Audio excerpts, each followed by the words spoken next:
Every day I get phone calls from people asking about my training classes.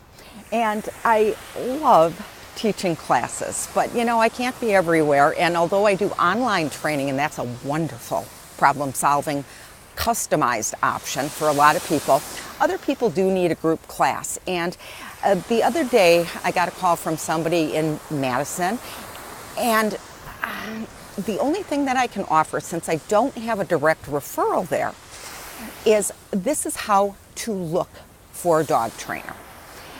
Do your research first by asking relatives and friends and neighbors, co-workers. Also, ask pet professionals. So if you frequent a certain veterinarian, groomer, doggy daycare, ask who they would recommend, who they've had good results with. The second thing is you want to follow up with phone calls. When you call, I have a lot of people say, I called a bunch of dog trainers and they didn't get back to me. Of course, that's a very bad sign. But when they do get back to you, do they actually ask questions and listen to what your needs are to make certain whether what they offer is a good fit for you and your dog?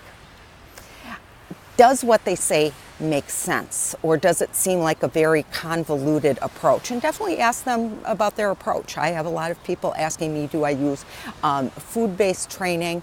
The answer is no. I do use food in certain situations, but that's not my primary focus. And because you don't know whether it is a good fit, it's not all about method, it is about approach. I would recommend that if you're talking with someone who you think might be a good fit, go and see their class before enrolling. With my classes, here's how I do it.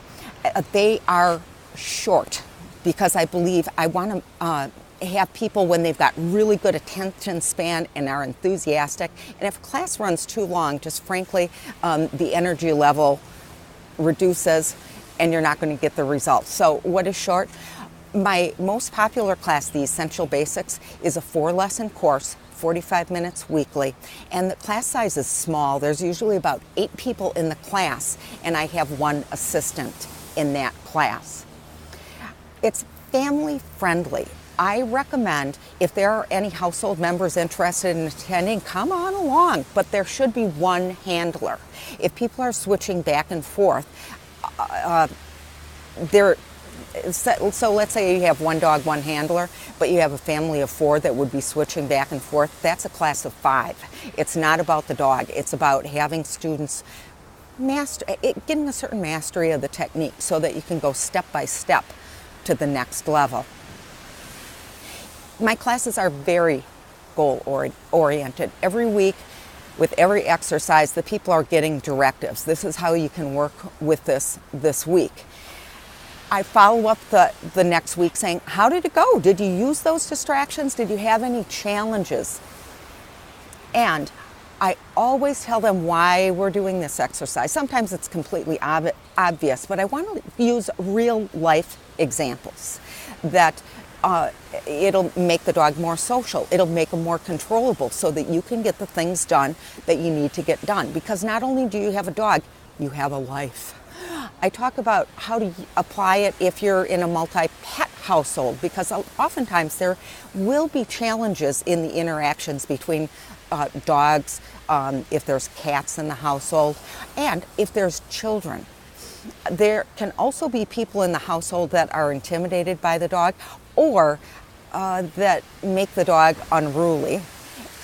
I talk about the family dynamics and the environment. I personalize, even though it's a group class, it can be personalized. Most importantly, though, it's a very active class. We are not sitting around doing discussions for most of it. That's part of it. We do a problem-solving discussion. For the puppy classes, there's also a play period for good socialization, and I can talk about proper play interactions and explain that so that when they're out and about, maybe their dog is playing around with their neighbor and there's lots of growling and one dog is on top of the other biting at his neck. Is that appropriate? We get to see that. So there's a little bit of standing around, but I tell you, for the most part, it is active. We're doing sit stays with distractions, we're doing healing, we're doing rapid fire commands. All of these things have a purpose of, well, getting the dog to be responsive, because we know that good companions have a lot more freedom. And they're able not only to accompany you on errands during the day, but you feel comfortable going on vacation. And in the case where there needs to be a caretaker, everybody's going to have a lot better time. Caretaker, dog, and you'll have peace of mind too. So to wrap it up, if you're looking for a dog trainer, first do a search, whether that's a Google search or getting personal recommendations. Then talk to that dog trainer, then watch the classes, then enroll and apply yourself. If you have any questions at all, until we speak, have a doggone great day.